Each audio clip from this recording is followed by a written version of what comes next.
نحن محمد علي باشا والي مصر. أنا والي مصر.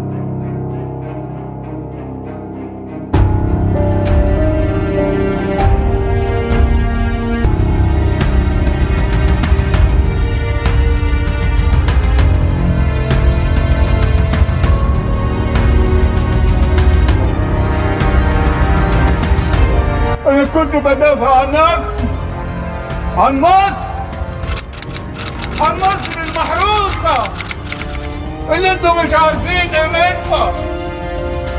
السلام عليكم، اهلا بكم. في الحلقه اللي فاتت والجزء الاول من سلسله الوجه المظلم لمحمد علي والسبع خطايا اتكلمنا عن خطيئتين اتنين: الغدر والقتل، وعرفنا قد ايه محمد علي انسان غدار، غدر بالزعامه الشعبيه، وكمان قاتل وسفاح قتل المماليك من خلال مذبحه القلعه. لو عايز تعرف تفاصيل الخطيئتين دول تقدر تشوف الحلقه كامله، وهسيب لك الرابط بتاعها فوق، ادخل وشوف واحكم بنفسك. وما تنساش تجهز فنجان القهوه المتين علشان نستكمل مع بعض جرائم محمد علي المستمره. ويلا نبدا. الخطيئه الثالثه: الاستعباد وجرائم محمد علي في السودان. عام 1920 وبعد ما انتهى محمد علي من حروبه في بلاد الحجاز ضد الوهابيين، قرر محمد علي ضم السودان، وده بيؤكد على جبروت محمد علي وعناده. فبرغم من خوضه حروب طاحنه في شبه الجزيره العربيه استمرت 8 سنوات، الا انه اصدر امره بتجريد حمله الى السودان. وكانت اسباب محمد علي لضم السودان واضحه وصريحه، وذكرها بنفسه في خطاباته اللي كان بيرسلها لابنه اسماعيل باشا في السودان. الاسباب دي ملهاش اي علاقه بضمان سلامه مصر ووحدتها السياسيه مع السودان، زي ما ذكر عبد الرحمن الرافعي في كتابه ان الباشا كان بيرغب في توحيد مصر والسودان، ويعيش الشعب المصري والسودان تحت رايه واحده يحكمها محمد علي. الكلام ده ملوش اي اساس من الصحه، وده اللي بنقول عليه تزييف او محاوله تجميل لاحداث تاريخيه كانت مؤلمه، لان الموضوع كان له اغراض تانية وجوانب كتير مظلمه، منها مثلا جمع اكبر عدد من السودانيين وتجنيدهم بالاجبار في الجيش اللي كان بيجهزه. والكلام ده موثق في خطابات محمد علي لابنه اسماعيل باشا قائد الحملة على السودان. فبيقول الباشا في إحدى خطاباته أن قيمة العبيد الذين تثبت صلاحيتهم في خدمتنا أثمن من الجواهر، فلذلك أمرتك بأن ترسل لي 6000 من هؤلاء العبيد. انت متخيل؟ والسبب الثاني في ضم محمد علي هو رغبته في السيطرة على مناجم الذهب الموجودة في السودان. وفي سبب ثالث كمان، وهو ملاحقة والقبض على أمراء المماليك الفارين إلى جنوب مصر والسودان للقبض عليهم والتخلص منهم نهائيا. وكان له هدف اقتصادي من خلال بسط سيطرته على تجارة البحر الأحمر. ده غير كمان محمد علي كان عايز يتخلص من الجنود الأرناؤوط اللي كانوا بيعتبروا شوكة في ظهر محمد علي. هي دي الأسباب الحقيقية اللي جعلت محمد علي يتخذ قرار بضم السودان بدون تجميل أو تزييف للحقائق، لأن زي ما وعدتكم إن هتناول الأحداث التاريخية بدون تجميل أو تزييف، برغم إن أنا مصري إلا إني بنتقد سياسة حكم محمد علي في مصر وفي السودان. جرب محمد علي حملتين لضم السودان، الأولى كانت بقيادة ابنه إسماعيل باشا، والثانية كانت بقيادة زوج بنته محمد بك الدفتر دار، علشان تبدأ مأساة كبيرة ومعاناة جديدة، ولكن المرة دي كانت من نصيب الشعب السوداني. وبدأت معاها سلسلة من الجرائم مارس فيها محمد علي وأبنائه وجنوده وعائلته كل أنواع الظلم والاستعباد. الخطيئة اللي ارتكبها محمد علي ضد أهلنا وأخواتنا في السودان لا تغتفر، وإحنا كمصريين بنرفضها، ونشهد الله إننا أبرياء من كل الجرائم اللي ارتكبها محمد علي في السودان. حتى الشعب المصري داء من نفس الكاس، من ذل واستعباد وتجنيد وفرض ضرائب وسخرة على المصريين. من الآخر كده محمد علي لا كان بيفرق معاه لا مصري ولا سوداني، كلنا في الهوا سوا. الراجل ده ما كانش بيرحم أي حد، لا عرب ولا مصريين ولا سودانيين ولا جزائريين ولا حتى الناس اللي في سوريا وفي بلاد الشام والعراق. اتكونت حملة محمد علي للسودان من 4000 مقاتل كما أحصاهم وذكرهم العالم الفرنسي مسيو فريدريك كايو، منهم 1200 من الفرسان العثمانيين، و400 من فرسان العرب والمغاربة، و300 من المدفعية، و600 من المشاة، و400 من عرب العبابدة وغيرهم كتير. والحملة الثانية كانت بنفس العدد، 4000 مقاتل بيقودهم محمد بك الدفتر دار.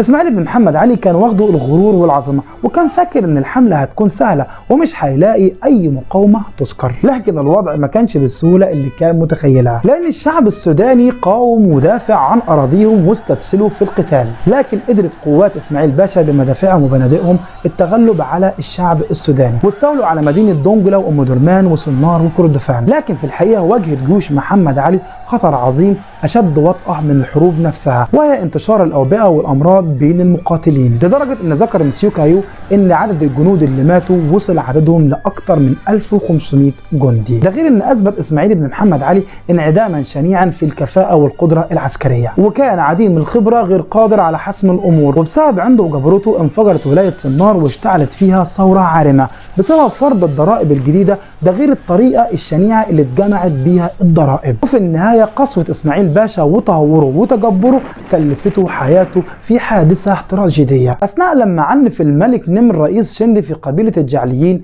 وأساء له وعنفه وكسره وذله قدام أهله وناسه، وقال الناس كلهم إن ده جزاء أي حد يتقاعس عن إرسال الضرائب. فتظاهر الملك نمر إنه أصبح مطيع وأظهر استسلامه، لكنه ما نسيش الكسرة والإهانة وكان لازم ياخد بالصقر من إسماعيل باشا. وبالفعل أقام الملك نمر مأدبة وليمة على شرف إسماعيل باشا، وبعد ما رحب به في قصره أمر رجاله بجلب الحطب والتبن ووضعوهم حوالين القصر بحجة جلب العلف لخيل الباشا، وبعدها أشعلوا النار في التبن والحطب، وفي دقائق معدودة أصبح القصر كتلة من النار. وبكده يكون صقر الملك نمر من إسماعيل باشا وقام بحرقه حيا هو وكل اللي معاه. لما وصلت الأخبار للباشا حزن حزن شديد وتألم جدا، خاصة ابن إسماعيل باشا هو الابن الثاني اللي يموت بسبب حملات محمد علي، كان قبله طسن اللي مات في حملات الحجاز. فقرر محمد علي الانتقام من جميع أهالي شندي بما فيهم رئيسها، وعلى الفور أمر محمد علي جوز بنته محمد بك الدفتردار بتجريد حملة أخرى للانتقام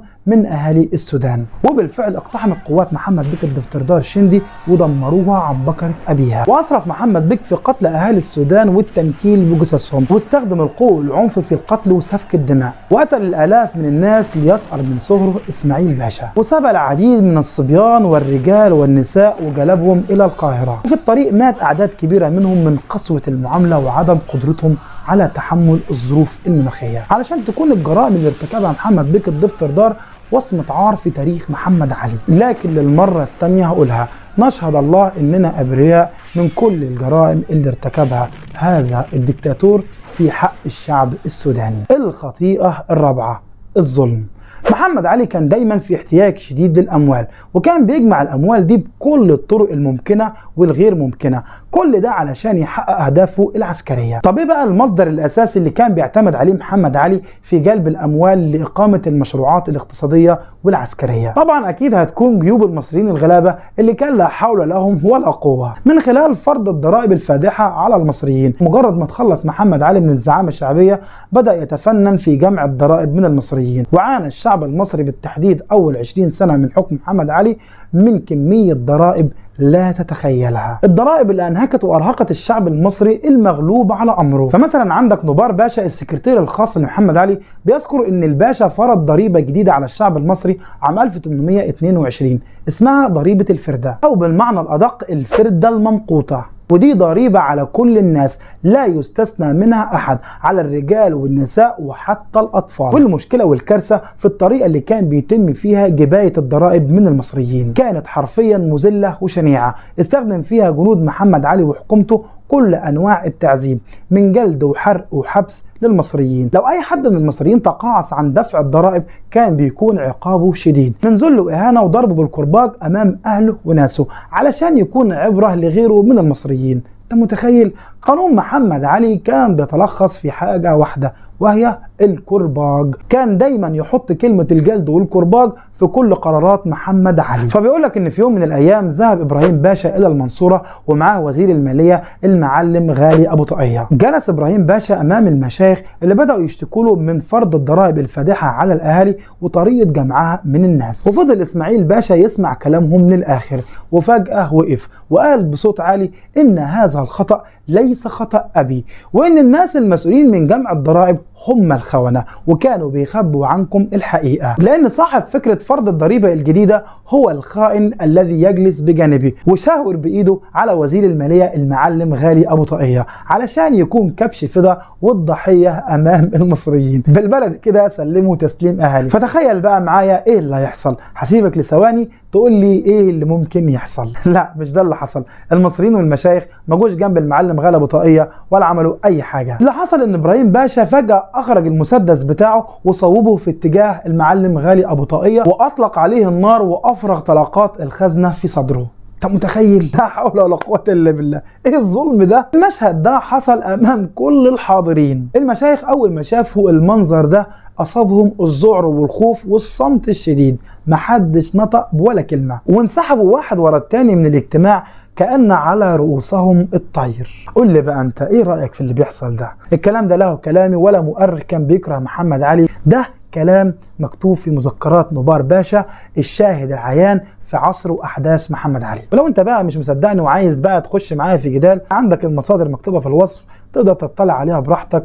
وممكن كمان اقول لك رقم الصفحه لو انت حابب. وبكده يكون المفروض ان تم اقرار العداله من وجهه نظره ابراهيم باشا، قال يعني علشان يتم ترضيه الجميع. من الحاجات المخفيه وما خفي كان أعظم. والغريب والمدهش في الموضوع إن وزير المالية المعلم غالي أبو طاقية اتقتل، لكن الضريبة دي فضلت مستمرة طوال فترة حكم محمد علي باشا. كل ده علشان يسكت المصريين، حاجة في منتهى الظلم. يا اخي ده من كتر القسوه والبلطجه في جمع ضريبه الفرده فضلت كلمه الفرده دي موجوده لحد يومنا ده، واصبحت كلمه سيئه السمعه وبيستخدمها المصريين كنوع من البلطجه. يعني مثلا لو حد عايز يتبلطج على حد بيقول لك ده اخذ عليه فرده، او انتوا جايين تاخدوا عليا فرده. كلمه فرده دي كانت ضريبه في عهد محمد علي. انت متخيل؟ وبالمناسبه يعني المعلم غالي ابو طاقية اللي اتاخد في الرجلين واتقتل بسبب ظلم ابراهيم باشا، الراجل ده يبقى جد بطرس غالي وزير الماليه اللي برضه اتقتل. انا بقى مش عارف ايه سر العيله دي، ليه كلهم وزراء اموال وكلهم بيتقتلوا، وكل ما احتاج محمد علي اموال اخرى